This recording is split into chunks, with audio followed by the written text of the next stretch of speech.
of sumo's modern legends, Chinoyofuji, the wolf.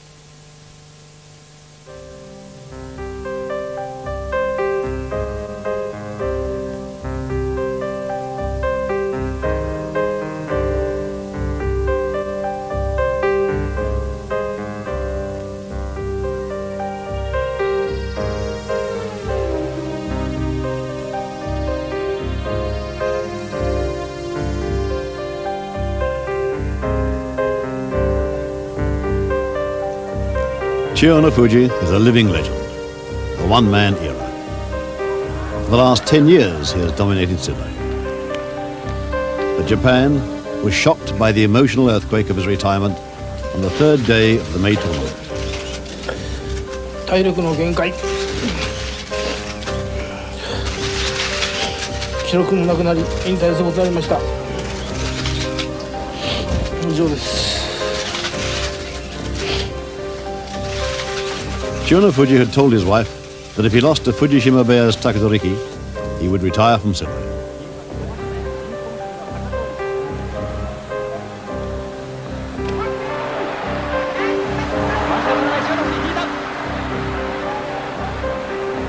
The wolf's remarkable self-confidence had simply vanished. 去年の11月、去年からもう限界だなと思ってます。やはりやる気とやはり応援してくれてる人方、人とか家族とかそういうものが全部でね応援してくれてここまで頑張ってこられたと思うんです。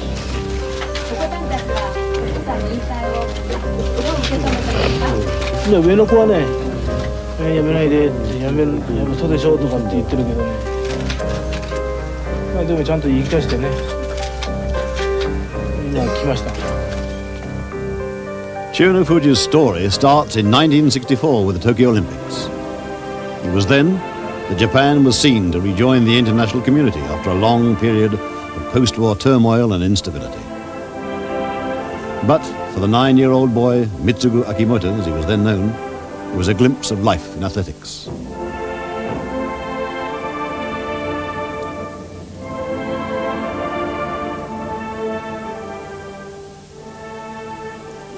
Mitsugu was born on June 1st, 1955, the second child of a fisherman from Fukushima on the wild west coast of Hokkaido. This northern island of Japan was a long way from Tokyo, both in distance and in attitudes.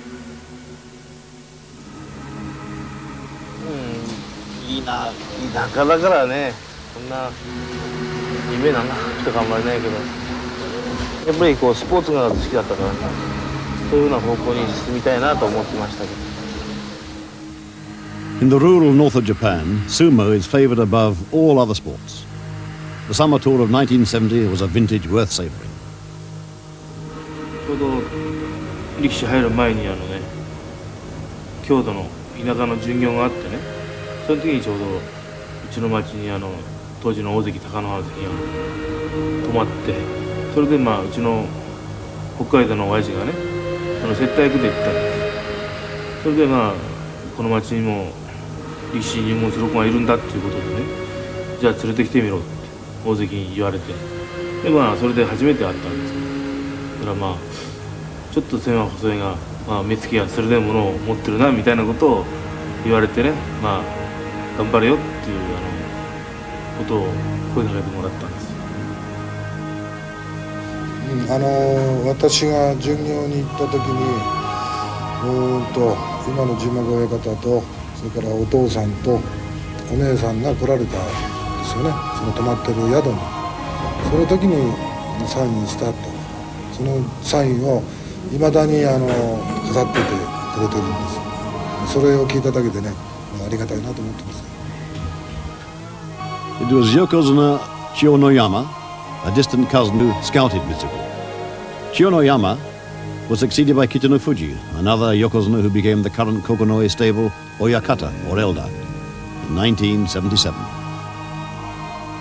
まず北海道で初めて会った時にね、子供のくせにすごく目が鋭いんでね、その時に直感的にね、これウルフみたいだな、狼みたいだねと思って、そして部屋に来た時に最初狼って呼んだんですけどね、そのうちに狼じゃちょっとね格好はまあつないんでウルフにそれしたんですよ。まあいろんなこう本とかにも書かれてるけどね、とにかく東京飛行機そういう美味しい話にね釣られながら来たっていうのかな。まあそれで力士になったようなもんですよね。それは本当に飛行機の乗ったことはまあ決まりという決まりではね。So in August 1970, Mitsugu was tempted with a plane trip to Tokyo under no obligation to Chinoyama. Well, that's what he thought. His sumo career began as soon as he reached Tokyo. The skinny kid from Fukushima barely made the grade. The next 6 months were spent at the old Kurumai Kukugikan in sumo school, learning the history and the hardships of a new profession. The first lesson was in statistics. From 1,000 new recruits, only one is expected to rise to the top, to cross the Great Barrier and become a yokozuna. The odds against Mitsugu were already stacked against him.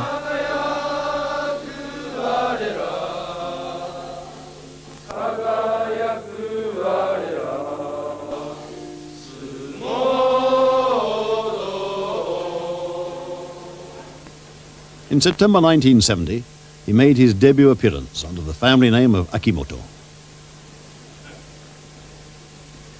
The practice ring of Kokonoi-beya now provided the full circumference of his attention.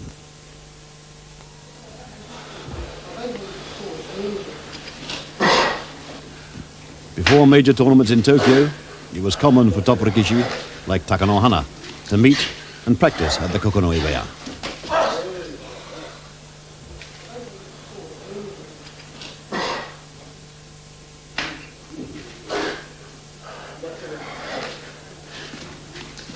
Whether they inspired Mitsugu to hard work himself is open to question. 簡単な考えでいたっていうのかな。まあその現状維持したらね、そんな苦しい稽古をねそんなにしなくてもね落ちないんじゃないかな。現状維持の稽古をしてた。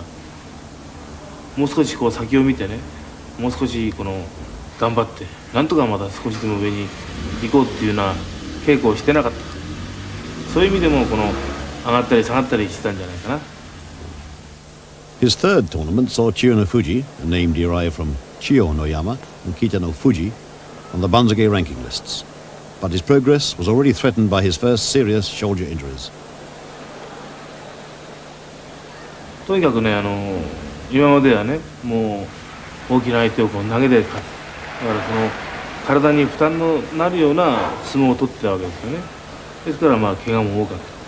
これ以上怪我をしてたらもう相撲人生もダメになる。そういう意味でもやはり正攻法の相撲、そういうものを心がけていかなきゃまた怪我が多くなってくる。だからなおさら前とは違った全く違ったね正攻法な相撲を取っていかなきゃいけないっていうことで相撲を変えてきたわけですよね。もう本当左右の肩の脱臼ね。ですから両方もう肩が悪いわけですから、なおさらそういうふうな正攻法の相撲を取らないことにはもう本当これで相撲人生も終わりになっちゃうんじゃないか。そういう使命感思想感というのかな、そういうものでもどうしてもやはり相撲を正攻法に変えなきゃいけないと。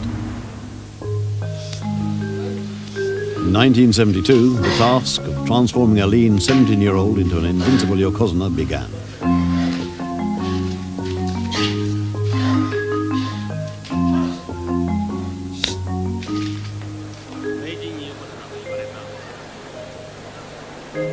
それから相撲がね少しずつ変わっていって、立ち合いからドーンと突っ込んで左の前みつを取ってで右を差していっぺんに出てくる相撲ね。そうすることによって全く肩に負担をかけないで、短い時間で相手を倒すことができる、そういうふうな相撲が完成しつつあったんですね。そうですね、相撲がまず変わりましたね。若い頃は本当に投げ技ばかりでね、小さい体でね、とても無茶な相撲を取ってましたけどね、だんだん相撲がリズムになってきましたし、投げを中心、また最近も投げも多くなりましたけども、前に出る相撲。As his strength and confidence grew, Chiyonofuji began to project an awesome presence on the dohyo. His good looks and hungry spirit had instant appeal.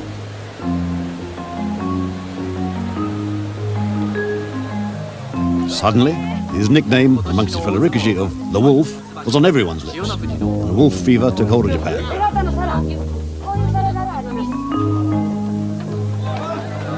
Even the hanamichi, normally sacred flower paths, couldn't provide protection from his fans' ardent attention.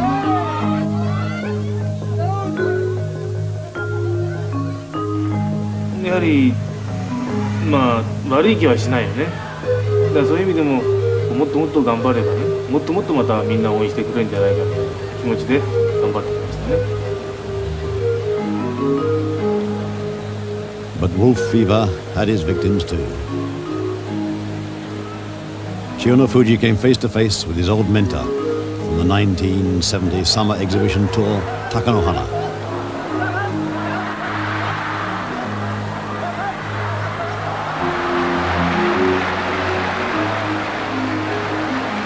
This defeat forced the popular Ozeki into retirement from sumo.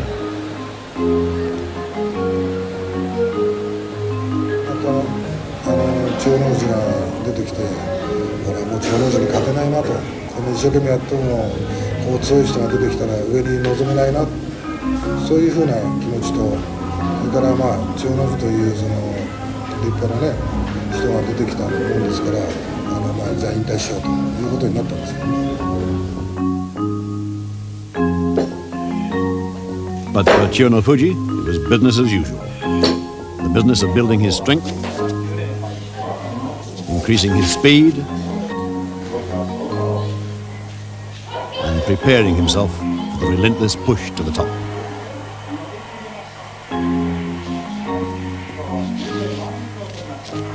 In 1981, he was ready to propel his new persona into the January tournament.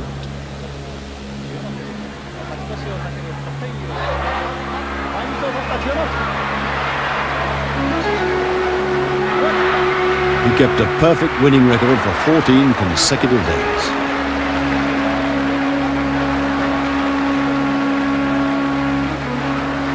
And waiting for him was the fearsome yokozuna Kitanaumi with a 20 title calling card.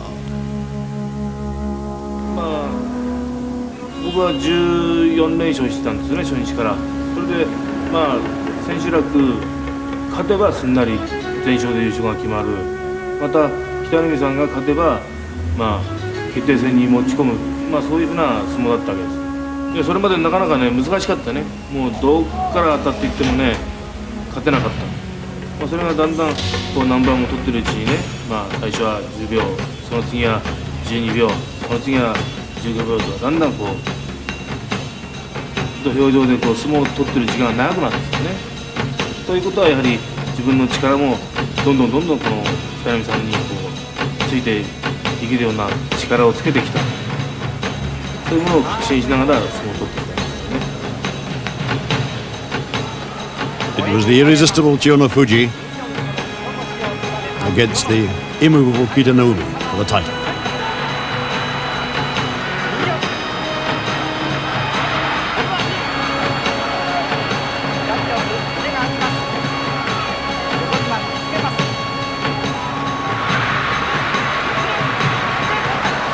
まあ、結果的にはまあ相手十分になって、まあ、最後はこの釣り出されてね、まあ、負けたわけだけど、まあ、その負けたのにもかかわらずやはりその北の海さんのこう膝から落ちた、それがちょうど勝負終わった時に見えたんですね。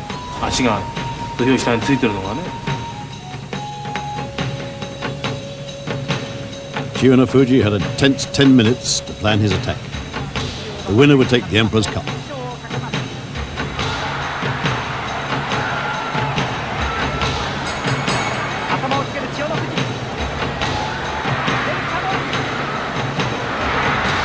千代の富士rose to claim his crown.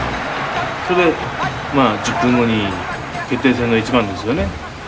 それでまあ立ち合いからドンと当たったんだけど、全くこの本割と同じような形になった。でも上手を取って頭を相手のこの顎の下につけて、それでまあ前に圧力をかけてこう出しながらこの連続的なこの出し投げで相手を土俵に這わすことができたっていうのかな。そういう意味でもこの大きな山までね、僕の前にこう立ちはだかる大きな壁っていうのかな、そういう人をこの倒せたってことにね、本当嬉しかった。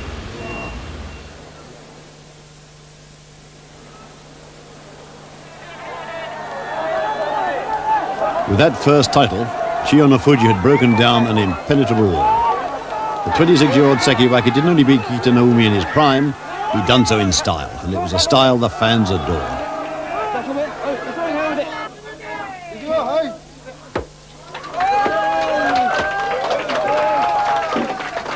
January 1981 was a time to celebrate wolf fever.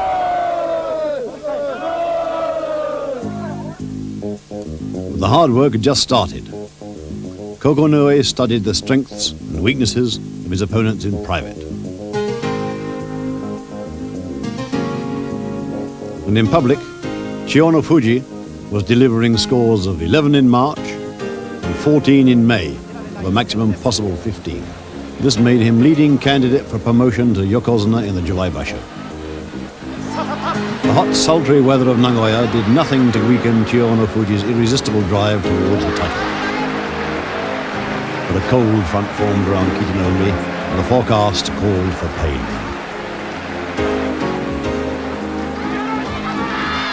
Day 15 promised yet another clash between the generations. Sumo's Chitakubeya was clearly divided into two camps.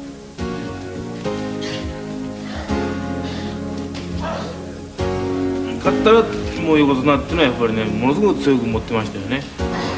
でもまあ結果的に負けてもね、また来場所につながってるから、まあ、そういう面じゃまあ気持ちも多少は楽じゃなかったかなと。Kitanoumi, however, remained unimpressed. But across the dohyo, he faced not only千代のFuji, but at his side, Kokonoe as well.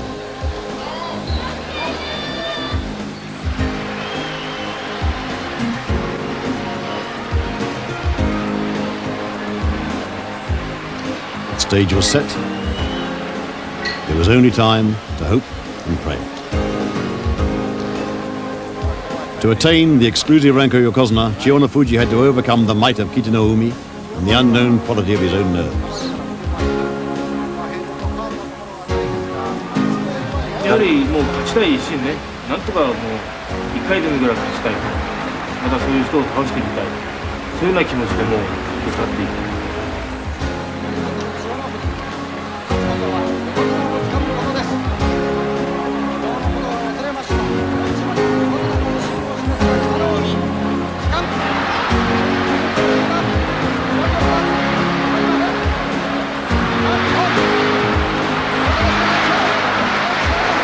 Mitsugu Akimoto had risen from obscurity to the very top of sumo, and the relief showed.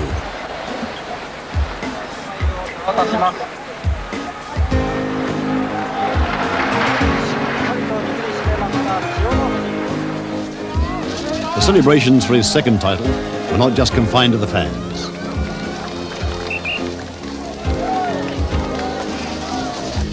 A party from the Sumo Association confirmed his promotion to yokozuna. 謹んでお受け立ちます。横綱の怪我さぬよう一生懸命頑張ります。 Promising to do his best,千代のFuji led the preparation of his white tsuna. The tsuna is the rope belt that is the heavy badge of office of all yokozuna.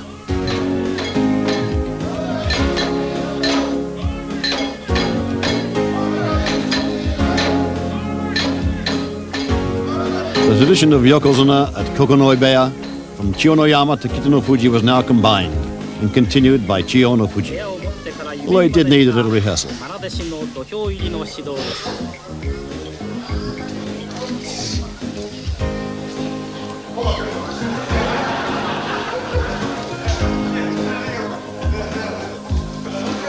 In the summer of 1981, at their Meiji shrine,千代の富士became the 58th yokozuna. The radical change in his style and the ruthless pursuit of excellence had paid off. He was the smallest yokozuna in history. His legendary powers of concentration and determination would now be used to help cope with the extra burden of responsibility he now shouldered.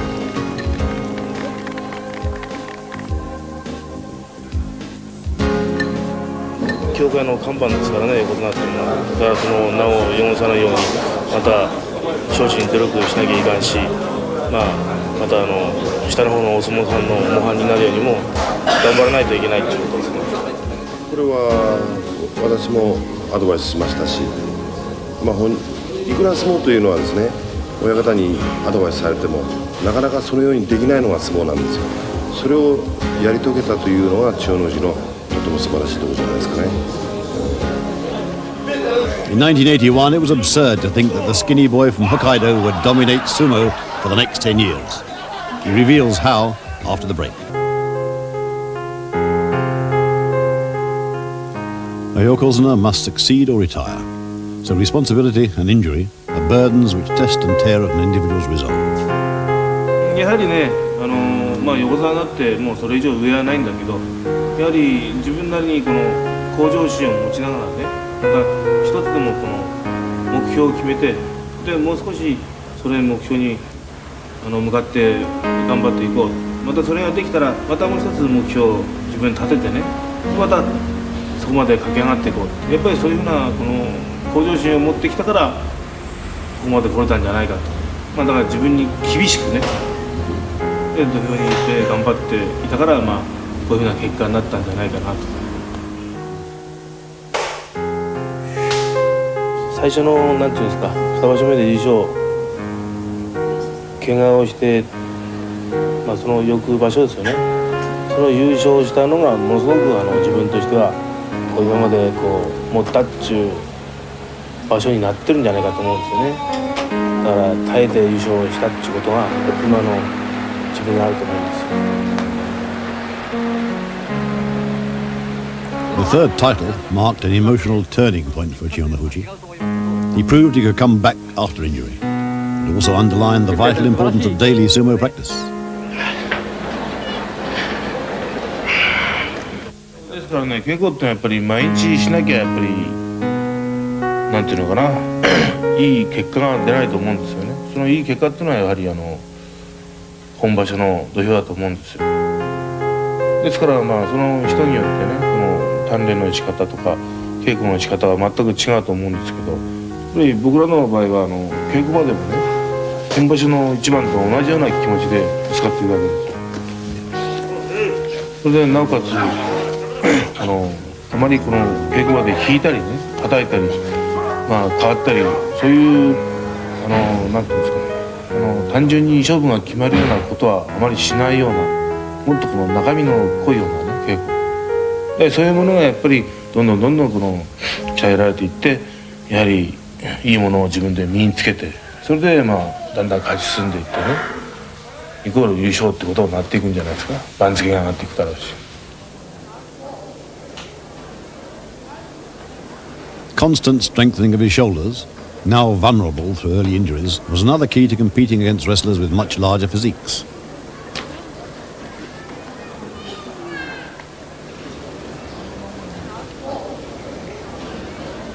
And he also stalked his prey, studying his opponent's techniques during practice. やはりいいとこと悪いところ、それをよく見ながら研究したりね、この人にはこういう格好を鳴らしちゃうるさいなとか、でここが弱いからで、そういうところをよく見てね、研究して、本人に聞くわけにはいかないから。Video provided an ideal medium for meticulous study of his bouts, a habit from the earlier drive for promotion. だからそういうなんていうんですか、同じ鉄は二度踏まないみたいな感じでね、よくこのビデオを見て、どこが悪かったか、どこが良かったか、そういうものをやっぱり反省しないと、やっぱりまたずらっと黒星が並ぶようになっちゃうんじゃないですかね。だから勝っても反省、負けても反省だと思うんですよ。だから負けた方の相撲の方が反省の材料は多いわけですから。らよくそのビデオなりテレビなりを見て研究してね、やっぱりいいことはやらなきゃいかんだろうし、悪いところはどんどん直していかなきゃいかんと思うんですよ。It was a drive for perfection which simply gave no mental or physical ground to his opponents. またそうしていかないとね、相手にまた自信を持たれちゃう。あの人には一回勝ったからまた今度の取り組みで当たったら勝てるんじゃないかってね、そういうこの相手にね、この自信を持たすような考え方は持たせない方がいいと思います。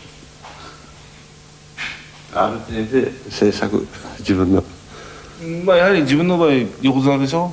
だから一番上にいるんだから、相手より絶対強いなっていう気持ちを持っていかなきゃダメなんですね、逆に。だからその相手にこの横綱っていう地位はこの厳しいもんだ、強いもんだっていうものもやっぱり教え込まなきゃいかんだろうしね。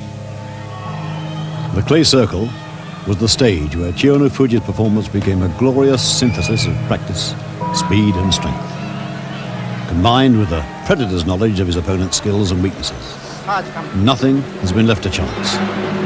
From 1982, his tide of titles rose and he began to refine and more fully to understand his approach to sumo.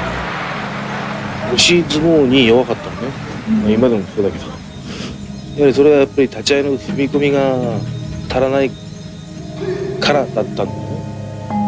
それでやはり、もっともっとこの立ち合いの厳しさ、踏み込みの厳しさ、これをやはり出稽古行ってね、押し相撲の人と稽古して、それを身につけるような稽古の仕方ね。やっぱりこれが踏み込みがよくできることによって、今までの相撲よりもっともっとこの立ち合いの厳しさ、こういうものが養ってこられたと思うんですよ。立ち合い真剣に見てますけどね、よく見てるとね、相手がこういう考えをしてるんじゃないかなっていうのが分かると思う。特に立ち合い変わる人なんかいますよね。そういうものが見える場合があるんですよ。仕切っていてね、ちょっとこう体がこっちに曲がってるからね、こっちの方に飛ぶんじゃないかとか。これ元気の悪い時はそういうようなものは見えないね。土俵の下から見ても相手を見てもね、目をそらしたら、今日はあいつ自信なさそうだな、こっちの勝ちだなって思う時もあるしね。また見てる人には分かりづらいと思うけどね。だからお互いにガチンと当たり合ってもこれからなんですよね。その次の一本が出るか出ないかによって立ち合いの先手を取ったで、自分の形で攻めれるってことが分かってくるんですよ。だから当たり合って、だからまたもっと足を出していくとかね、そういうものを相手より早く自分のペースで進めていくってことが勝負に対しての好結果につながっていくんじゃないかな。あんまりこういうこと言っちゃみんなバレちゃうの。By 1985, the Wolf had 10 titles. The new Ryogoku Kokugikan had opened. And sumo had become international with prestigious displays in both New York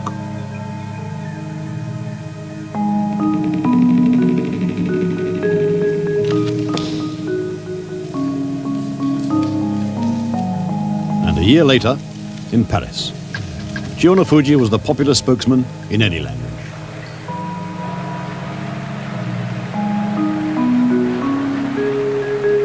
In the same year, his old rival Kitanoumi retired with 24 titles.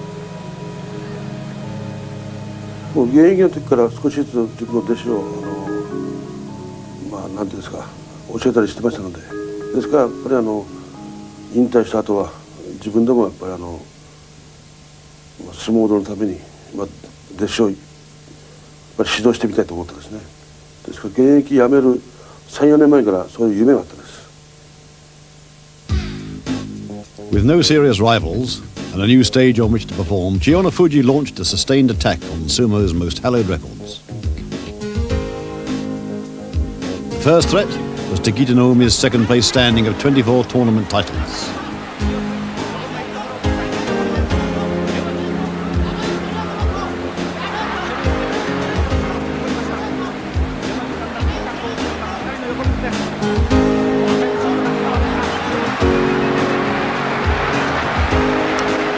With 23 titles, Chiyonofuji was happy at work. And while at home with his young family, happy to share the flashlight of eager photographers.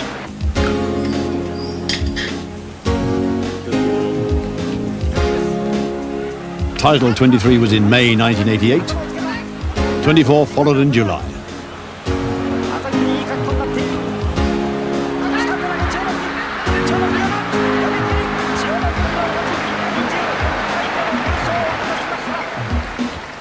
まあ24回で北の親方と並んでましたから、なんとか現役中にはね、1回でも多く優勝して、まあ、単独2位になりたいと思ってましたから、大変嬉しく思ってます。September was the logical choice for tournament number 25.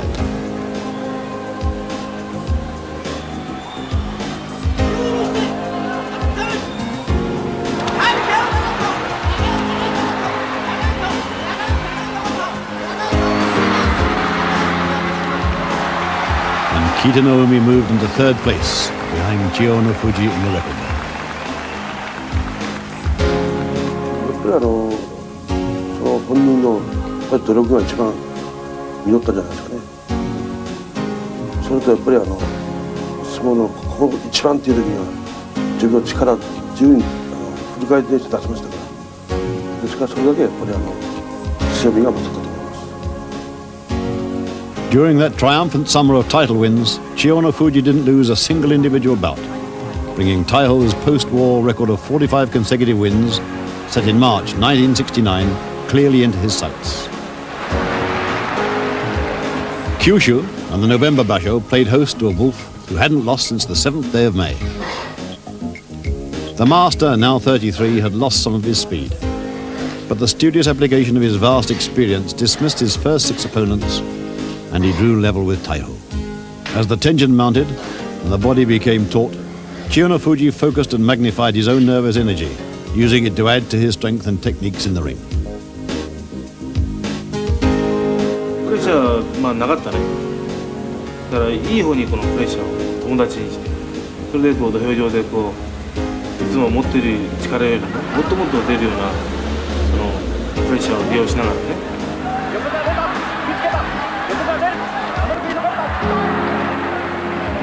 That 46th win brought grudging approval from the elders of the Sumo Association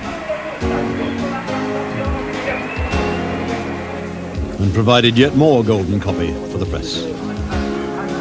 Not forgetting television, it was a moment for the master to watch and savour.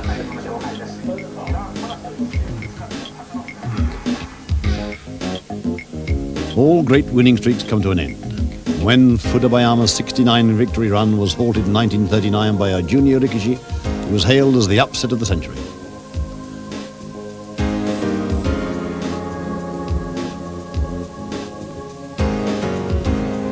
Provided he didn't fall, Chiyonofuji was now unbelievably within striking distance of that record. By day 14, the Wolf had secured his 26th title and had extended his run to 53 wins. A win on day 15 would take him to another tournament and 15 more bouts, a possible total of 69. It was an extraordinary achievement for a wrestler older and lighter than nearly all his opponents. But for all that, Chiyonofuji seemed more at ease than he'd ever been before.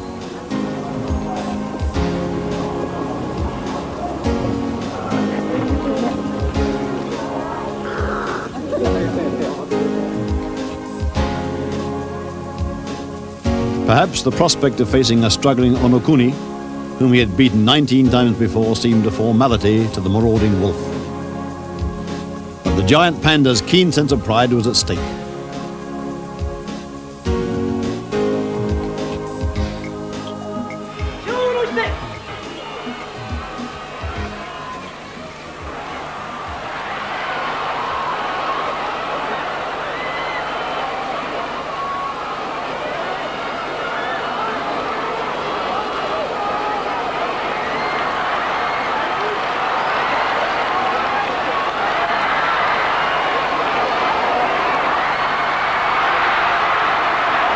Perhaps it was nerves, perhaps a lapse of concentration, but the run was over. 本当残念だったですよね。一番勝ってたら、あとまた翌場所にねつながっていく一番ですからね。でもあれでまた良かったかもしれないね。あれでまた東京に帰って東京場所だったら大変だったかもしれない。もうあれでもう十分満足してますよ。But by now it had become clear to everyone that there was something very special about Chiyonofuji, that some lean and powerful spirit shone behind those bright blue eyes.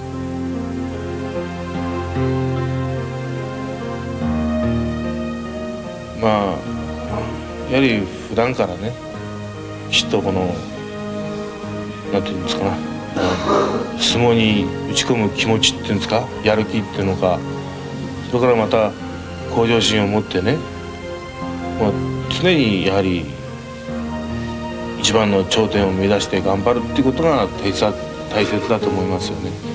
それで自分だけじゃなくてね、自分も余裕ができてきたら、今度下から上がってくるものを引っ張ってあげる、そういうものも必要だと思うんですよ。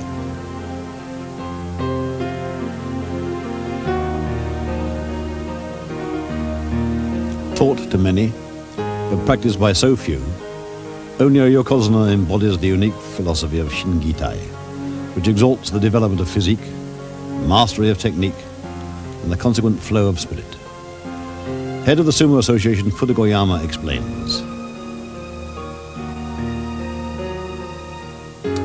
言葉でね、心技体っていうふうな言葉は日本にはこれ古くから伝わってあるけどもね、この3つ揃うっていうふうな人間っていうものは私はいないんじゃないかと思うね。ただしやっぱりそれに近づこうと思って努力はしてるわけですよね。そしてそれに努力したものが、大横綱になったっていうことですよね。これは3つ揃うなんていうことはこれ、神様以外いないんですよ。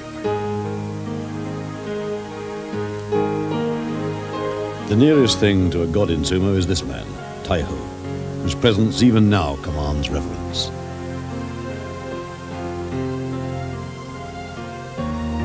下から修行してなっていくのと、またそれを一番上になって保つためには孤独である。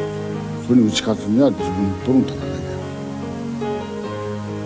相談相手、確かにそれはまだそういう離れたどこでも友達とかそういう相談がするようなことあるけど、戦いは自分の戦いになる。もう相手もいるけど、相手より自分との戦いが大事だと。それでやっぱりなんていうの、気持ちを抑えることができるようなね、そういう精神的なものにも知ってなきゃいけないだろうし、だから稽古でも本当の技を磨くんじゃなくてね、精神修養みたいなこともできているわけですよね。とにかくあれだけのね、体でこれだけの記録を伸ばしたんだから作ったんだからね、それは本当によくやったっていうことですよ。やっぱりね、これは本人の努力でしょうね。やっぱりね、これはもう本人の努力しかないんですよ。人が何と言ったって人間は自分一人だから、自分にやっぱり勝ってきたんですよ。千代の富士はタイでは衰え落ちてますけども、もう真の部分がもう普通の人の倍もすごいものを持ってるから、あれだけの横綱になると思うんですね。だから心技体っていうのはやはり上からもう本当に心という部分がもう大変な部分を占めると思いますね。そうですよね。昔からよく心技体が揃ってなきゃ自立しないって言われますけどね、やはりどっか、体が故障したらダメだし、あと技とね、力ですか、そういうものがあっても体が故障したら相撲取れない。やはり三拍子取って初めてうまく体が動くっていうような形ですからね。一番大事なのは心ですよね。そうですね、やっぱり心ですよね。それ相撲だけじゃなくて他のまあいろんなところにもよるでしょうね。ですから本当に三拍子揃ってるとまあ何でも調子がいいんじゃないですか。そういうふうなそのね横綱一人もいない時千代の富士が一人でねこれだけを盛り上げてきたっていうことのこの功労というものはねそれは大変なもんですよ。だからここ一番っていうのはやっぱり経験を積んでるから強いのよ、ね、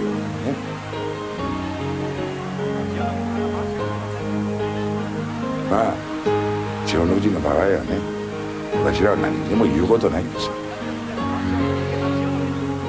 まあまだ千代の富士の場合は一つまだ目標があるでしょう。大鵬の32回という優勝のね。Taiho's record of 32 yusho had seemed unapproachable. But miraculously, Chiyo no Fuji was within striking distance of the sumo record.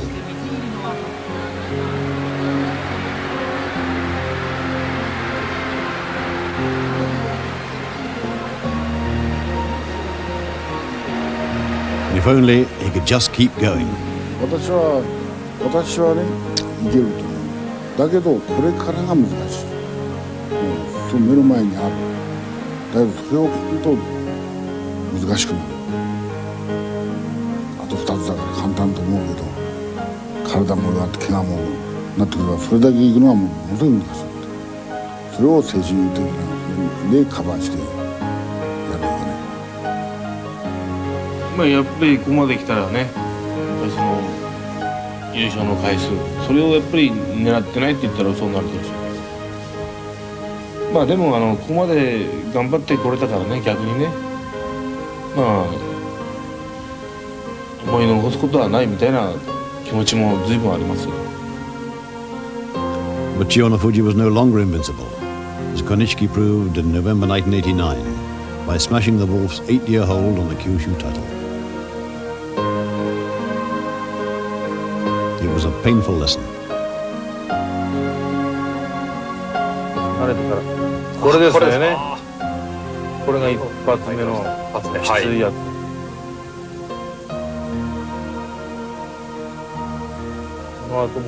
この後かな。これ。これは効いてますね。相当効いたでしょう。もう一発食らうんですよ確か。これが最後に効いたんですよ。クラッときましたよ。ここでちょっと脳震盪のような感じだったんですか。でも残す腰がないんですよね。Never more dangerous than when his career had been written off, the irresistible grand champion charged back and took the very next tournament in Tokyo in January.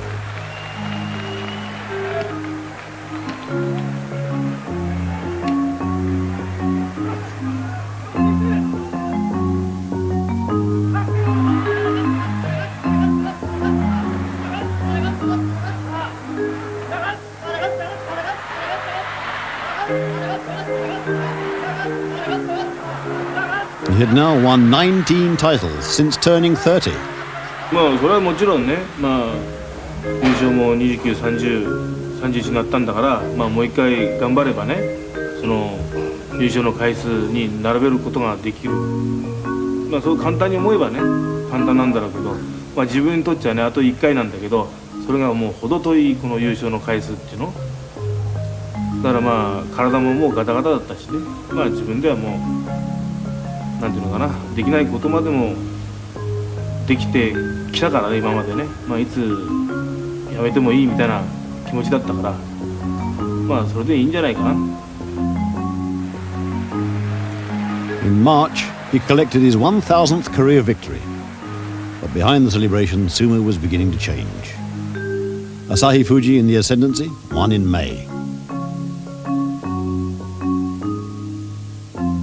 Gained his promotion to yokozuna with another victory in July. It was stablemate Hokutomi who carried the torch for Kokone Beya in Tokyo's Akibasho. So Chiyo no Fuji had to wait until Kyushu in November to mount another serious bid for the title. He was now 35 years old. まあ周りの方からだんだん崩れていきましたからね。まあ、うちのは最初から優勝の2文字なんてね全く頭にもないし気持ちもなかったから。それが転がり込んでくるようなね優勝だったから、まあ、本当ラッキーな場所だったんですよね。それでなんていうんですか、相撲の内容もね、無駄な動きがない、自分なりにこの速い相撲を取って勝負を決めてましたね。最近じゃあ結構内容のあるような場所だったと思いますよ。Chinoyofuji's experience and technique again shone through the haze of a lackluster field. Only new yokozuna Asahifuji could offer any real resistance.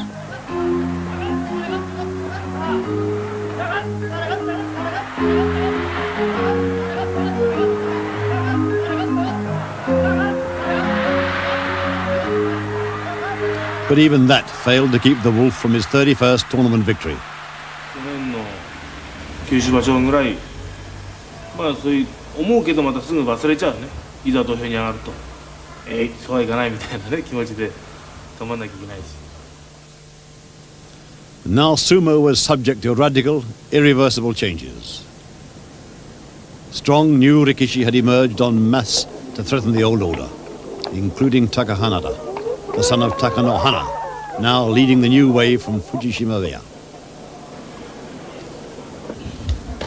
確かに今は若いその力というんですか、そういう若い人たちが頑張ってるっていうんですかね、その頑張っている姿が意外と日本の人たちに受けていると、そう思うんですけどね。また世代交代、年寄りから若い人が上がってきて徐々に交代していくこと、世代交代ではですけどね。Wolf fever of the previous decade was being replaced by Takahanada fever. そうですね、相撲の面とかいろいろな面で見習わないといけない面があります。そうですね、もっとも例えばどういう体で小さい体であれだけの成績を残すということですからね、そういうとこ見習って。Chinoyofuji was in the autumn of his career. His indomitable spirit intact, he still commanded the support and respect of other rikishi, who now knew him as the general. But, as Taiho predicted, each basho was growing just that little bit harder. でも先場所もそうですけど、怪我だからしょうがないですね。相撲取れないんですから、その時は力が入らないしね。だから全く怪我もしないでね、どんどん負けていくようだと、あとは引退ないんですから、その時はもう素直に参りましたっていうことで引退っていうことを決意しなきゃいけないと思うんですよね。His private thoughts unknown, publicly he put on a brave face. The May 1991 basho drew the Tokyo crowds to see the match of the decade.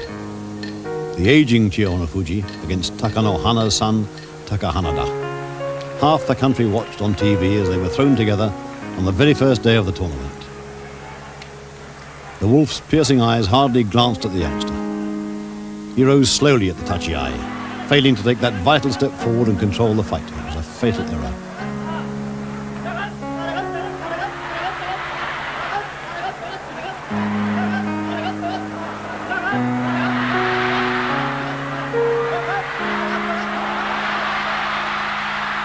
At 19, Takahanada was the youngest rikishi to ever upset a yokozuna. やっぱり最後に高原と渡ってね、やっぱり若い強い目が随分出てきたなっていうことを思いながら、やっぱりちょうどいい潮時だなみたいな感じがありました。Those who remembered the Wolf's famous victory over Takahanada's father were sad. The irony was bitter, but not complete.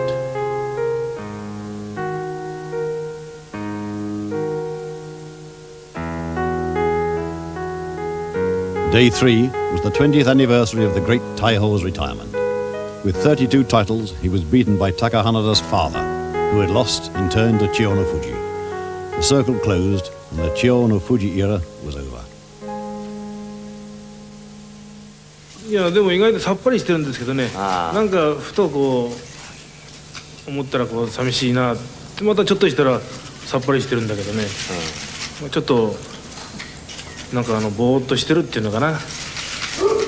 でも今はそこの上でこうなんていうのかな、お市をつけて来る人見たら、あ、俺ももう行かないじゃ行かないんじゃないみたいな、ふっとよぎったりもするけどね。Chiyonofuji's future is echoed in the past. As an oyakata, he will follow in the footsteps of Taiho, Takanohana and Kitanoumi, training young wrestlers and taking over from Kokonoe next year. だからこれからたくさん何かなって言ったら、やはり弟子がたくさんいる。だからそういう弟子をね、もうみんなが強くなってさ、で今の藤島部屋みたいにね、土俵を盛り上げてくれたら嬉しいなって。Mitsugu Akimoto's journey into sumo will now continue along a different path. He decided not to retain the name of Chiyonofuji as an elder, so that in sumo days to come his own son, Go, may have the chance to draw another circle in the sand, and perhaps there will be another Chiyonofuji era.